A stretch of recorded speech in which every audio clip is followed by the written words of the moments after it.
കാനായിലെ കല്യാണ വീട്ടിൽ പരിശുദ്ധ അമ്മ കടന്നു വരുമ്പോൾ ഒരിക്കലും കുടുംബാംഗങ്ങൾ വിചാരിച്ചു കാണില്ല വീഞ്ഞു തീർന്നു പോയൊരു സാഹചര്യത്തിൽ ഈ അയൽക്കാരിയായ, ഈ ബന്ധുവായ, ഈ സുഹൃത്തായ ഈ അമ്മ ഇടപെടുമെന്ന്.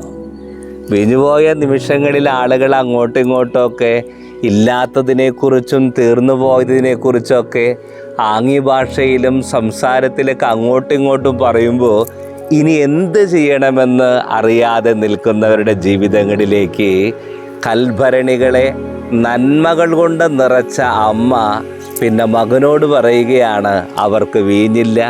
തുടർന്ന് ആ കൽഭരണികൾ വീഞ്ഞുകൊണ്ട് നിറയുകയാണ്.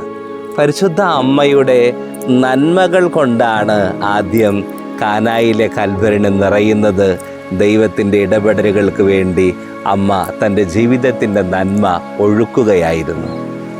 നിന്റെ കണ്ണുനീരിലും പ്രത്യാശയുടെ മഴവില്ല് തീർക്കാൻ പരിശുദ്ധ അമ്മയ്ക്കും പരിശുദ്ധ അമ്മയുടെ ജപമാലയ്ക്കും കഴിയുമെന്ന് ദൈവം നമ്മളെ ഓർമ്മപ്പെടുത്തുന്ന ദിവസമാണ് ഈ ദിവസം.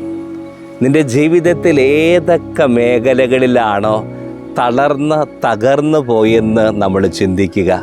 പ്രതീക്ഷകൾ അസ്തമിച്ചു പോയ നമ്മുടെ ജീവിതങ്ങളിലൊക്കെ അമ്മ കടന്നു വരുമ്പോൾ, അമ്മയുടെ ജപമാല കടന്നു വരുമ്പോൾ അവിടെ അത്ഭുതങ്ങളുടെ മഴവില്ല് അവിടെ നിറവായി നിൽക്കും. ഏതവസ്ഥകളിലൂടെ നീ കടന്നു പോകുന്നുവോ അമ്മയെ വിളിക്ക്. അമ്മയെയും അമ്മയുടെ മകനെയും വിളിക്കുന്ന ജപമാല കരങ്ങളിലെടുക്ക്. അവിടെ ദൈവത്തിൻ്റെ ഇടപെടലുകളുണ്ടാകും. പരിശുദ്ധ അമ്മയുടെ നന്മ നമ്മുടെ ജീവിതത്തിൻ്റെ കൽഭരണികളിൽ നിറഞ്ഞൊഴുകും. അനുഗ്രഹങ്ങളും അനുഭവങ്ങളും കൊണ്ട് പരിശുദ്ധ അമ്മ ഈശോയിലൂടെ നമ്മളെ, നമ്മുടെ കുടുംബങ്ങളെ, നമ്മുടെ ജീവിത സാഹചര്യങ്ങളെ സമൃദ്ധമായി അനുഗ്രഹിക്കട്ടെ.